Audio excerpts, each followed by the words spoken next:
Tapi ketika ada sebuah kisah tidak disebut namanya, misalnya Fir'aun itu bukan nama, Fir'aun itu adalah gelar, maka kisah seperti Fir'aun akan terus menerus terjadi. Kisah Bal'am yang Allah sebutkan itu, kemudian Allah sifatkan orang yang punya ilmu dan dia menjual ilmunya demi kepentingan dunia, itu kan disebut kalbi, seperti anjing, yalhas, seperti anjing yang selalu menjelurkan lidahnya. Ini perumpamaan pada orang ilmuwan yang menjual ilmu demi dunianya semata. Cerita ini kata Nabi, kata Allah Subhanahu wa taala, faqsusil qasasa. Sering-sering ulanglah. Faqsusil qasasa.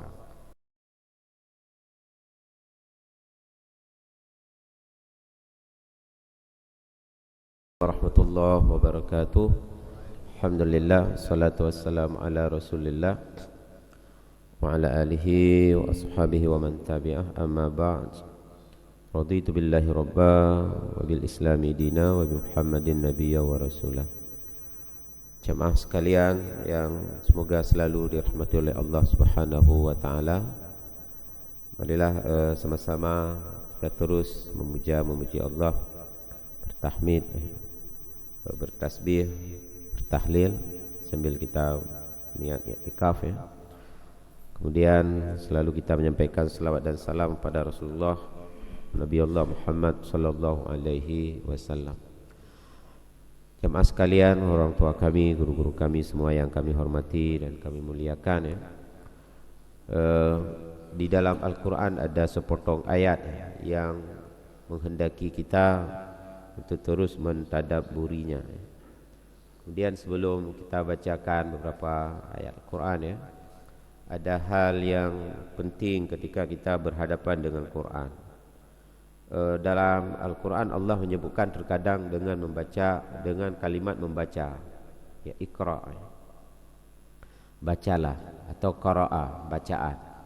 Terkadang Allah menyebutnya dengan yatlu suhufam mutahharah, misalnya seperti di dalam surah Al-Bainah tadi ya.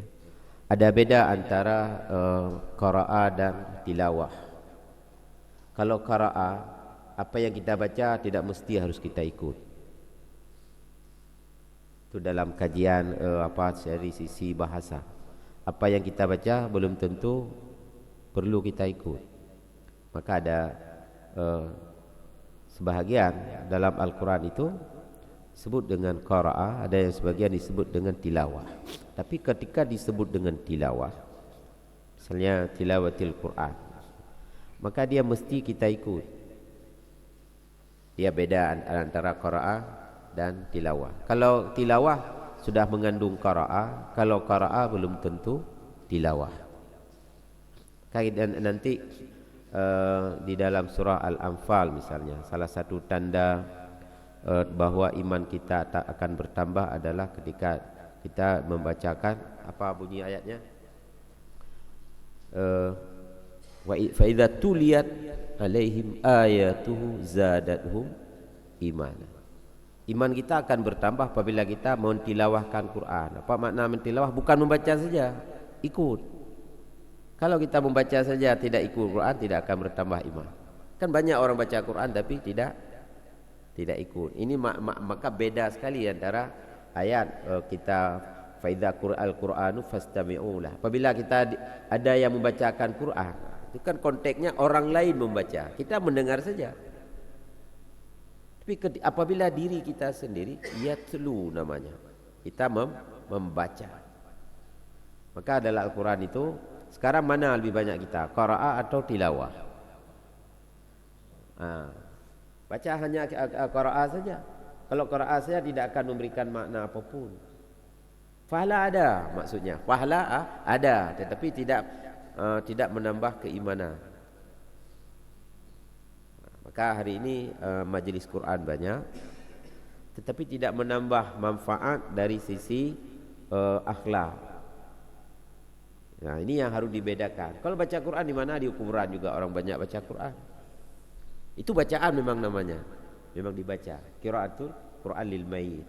Tapi yang dikehendaki dalam banyak hal itu adalah kita bukan membaca, yatlu. Yatlu artinya baca dan ikuti. Baca dan laksanakan. Kalau membaca tanpa laksanakan, qiraah namanya. Ya, sebenarnya sudah benar itu musabaqah tilawatil Quran. Artinya baca dan ikuti. Tapi hari ini musabaqahnya yang nampak besar, musabaqahnya, tilawahnya sudah tidak. Misalnya MTQ ini mau dilaksanakan di Semelu. Artinya inilah yang penting, bagaimana kita berinteraksi dengan Al-Quran. Al-Quran itu wahyu yang Allah sampaikan kepada Rasul kita yang mulia. Kemudian ada sepotong ayat yang penting bagi kita adalah faqsusil qasasa la'allahum yatafakkarun, ya.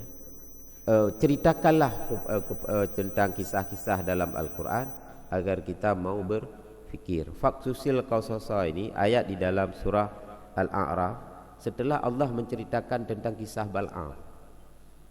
Setelah Allah kisahkan tentang, cuma Bal'am itu tidak disebut nama. Kita sudah sering ulang-ulang dalam Al-Quran, jika disebut nama, kisah itu tidak lagi terulang. Kisah itu tidak lagi terulang. Misalnya kisah Nabi Isa alaihissalam, bagaimana proses lahirnya Nabi Isa, itu tidak akan pernah terulang lagi.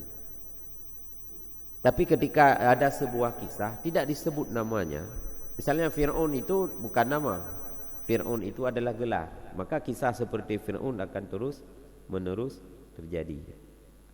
Kisah Bal'am yang Allah sebutkan itu, kemudian Allah sifatkan orang yang punya ilmu dan dia menjual ilmunya demi kepentingan dunia, itu kan disebut kalbi, seperti anjing, yalhas, seperti anjing yang selalu menjelurkan lidahnya.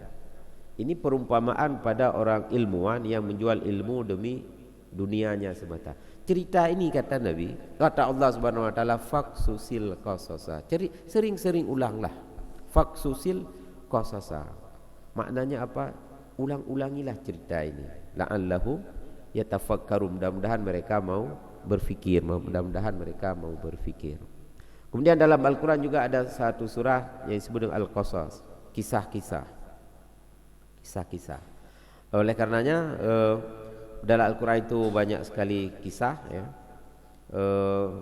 yang perlu kita ulang-ulang, kita ingat-ingat, kita pelajari kembali, kita baca selalu, ya, agar itu menjadi pelajaran penting bagi kita. Salah satunya adalah kenapa kita disunnahkan selalu membaca surah